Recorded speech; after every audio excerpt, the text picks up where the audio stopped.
नमस्कार, आप देख रहे हैं बेधड़क भारत न्यूज। सौसर विधायक विजय रेवनाथ चौरे पर भाजपा नेताओं ने स्वेच्छा अनुदान की राशि में गड़बड़ी का आरोप लगाया है। आरोप लगाते हुए उनकी कई तस्वीरें भी सोशल मीडिया पर वायरल की गई। लेकिन जब इस मामले में पत्रकारों ने विधायक से सवाल किया तो विजय चौरे ने साफ कहा, जो लोग सच में सरकार में होते हैं वो सोशल मीडिया पर आरोप नहीं लगाते बल्कि कार्रवाई करवाते हैं। अवैध कारोबार करने वाले भाजपा नेताओं से मुझे किसी भी तरह का प्रमाण पत्र नहीं चाहिए। यानी विधायक ने आरोपों को न सिर्फ खारिज किया बल्कि भाजपा नेताओं पर सीधा पलटवार भी किया। अब देखना दिलचस्प होगा कि इस बयान के बाद भाजपा की ओर से क्या प्रतिक्रिया आती है।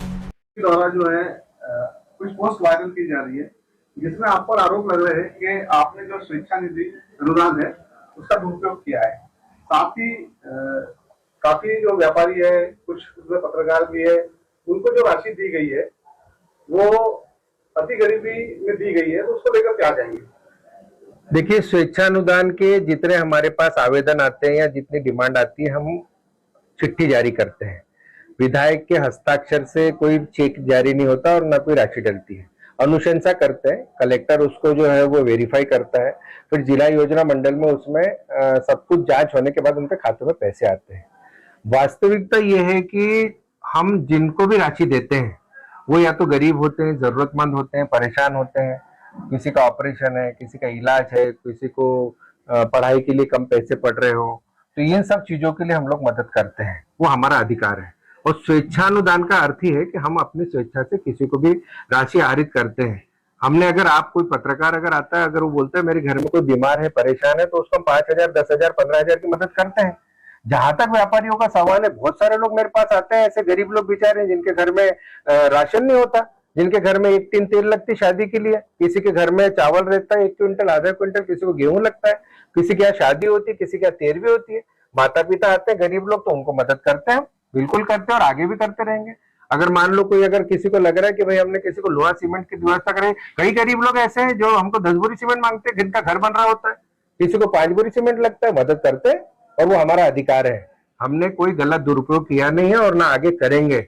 और इसलिए इस बात को बौखला गई है भारतीय जनता पार्टी की हम अच्छे काम कर रहे हैं, उनको खल रहा है। भारतीय जनता पार्टी के नेताओं को तो मैं पूछना चाहता हूं कि आप जिनके पास में एक साइकिल नसीब नहीं हुआ करती थी, आज वो 3,000 करोड़ संपत्ति के मालिक बने, इसका भी हिसाब होना चाहिए।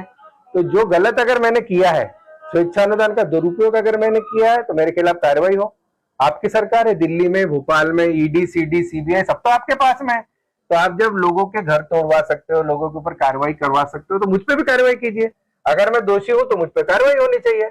मैं पाक साफ हूं और मुझे किसी से डरने की जरूरत नहीं है। भारतीय जनता पार्टी के लोगों के पास मेरे खिलाफ कोई मुद्दे नहीं है जिसको लेकर के बीजेपी तिरमिला गई है।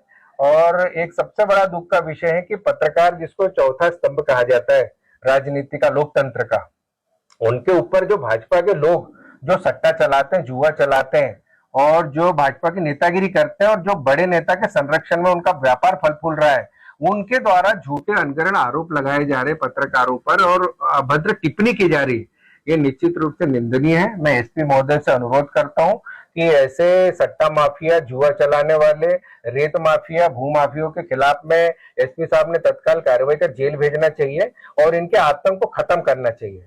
हमारा सौसर क्षेत्र बड़ा शांतिप्रिय टापू रहा है, पर ये 15-20 सालों में जब से माफिया राज आया है, चाहे रेत माफिया, शराब माफिया, भू माफिया, सट्टा जुआ माफिया, तब से यहाँ पूरे क्षेत्र में आतंक मचा हुआ है। तो हम चाहते हैं हमारे क्षेत्र में शांति बनी रहे और मैं बेदाग हूँ, मुझे किसी भाजपाइयों के सर्टिफिकेट की जरूरत नहीं है। अच्छा, ये भी उसमें एक बात चल रही है कि विधायक निधि का दुरुपयोग करते हुए पीए के अकाउंट में भी आपने राशि ली है। किसी के हम लोग क्या करते हैं, कई बार ऐसी हम लोग राशि डालते हैं, जैसे मान लो हमने किसी व्यक्ति के खाते में 20,000 रुपए डाले और आज अगर कोई मेरे पास वो तुरंत आ गया कि भैया हमको बीमार है, इलाज ऑपरेशन कराना, तत्काल 10,000 रुपए की मदद चाहिए, तो इच्छानुदान एक एक दो मेरे पास नहीं होते, तो कई राशि हमको ऐसी भी रखनी पड़ती है कि किसी को तत्काल में 10,000 की मदद करना, ऑपरेशन है तो हम देते हैं उसको नगद। तो उसमें डरने की क्या बात है, इसमें कोई छुपाने की बात क्या है?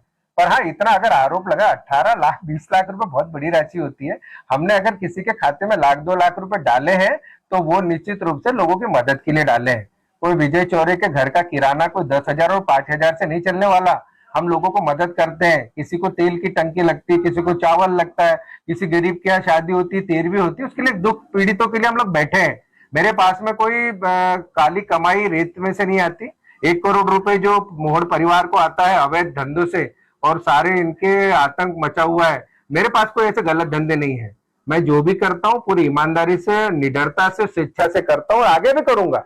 और आप जितना भाजपा के लोग मेरे खिलाफ छापना है वो छापे, मुझे कोई चिंता नहीं। लेकिन ये राशि साल में एक बार एक ही व्यक्ति को दी जाती है, किंतु एक व्यक्ति का बार बार नाम आ रहा था। ऐसा कोई नियम या बंधन नहीं है। हम आपको, अगर आपने हमको मान लो 3 मरीज अगर आपके घर में हुए, बीमार है, 3 ऑपरेशन हुए, तो 3 बार दे सकते हैं। ऐसा कोई नियम नहीं है। हाँ, अगर कोई विजय चौरे ने अपने पत्नी, बच्चे या परिवार के किसी लोगों के खाते में राशि डाली तो कार्रवाई हो। भाई इतना अगर इस प्रकार की बौखलाहट है उनको, तो मेरी जांच हो ना, मेरे ऊपर कार्रवाई करें। हम तो चिट्ठी जारी करते हैं, ये तो कलेक्टर का मामला है। कलेक्टर को देखना है कि भाई क्या हो रहा है, क्या नहीं हो रहा है। अगर गलत हो रहा है तो कलेक्टर क्यों कर रहा है?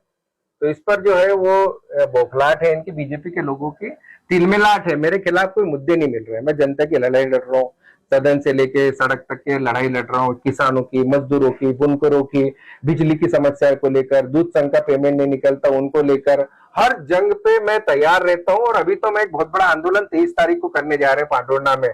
ये भू माफिया, शराब माफिया और रेत माफियों के खिलाफ में, जो कलेक्टर कार्यालय बहुत दूर लेके जा रहे हैं बीजेपी के लोग, इनके खिलाफ हम बहुत बड़ी जंग, और कलेक्टर के खिलाफ और ये भाजपा के नेताओं के खिलाफ एक जंग लड़ने जा रहे हैं।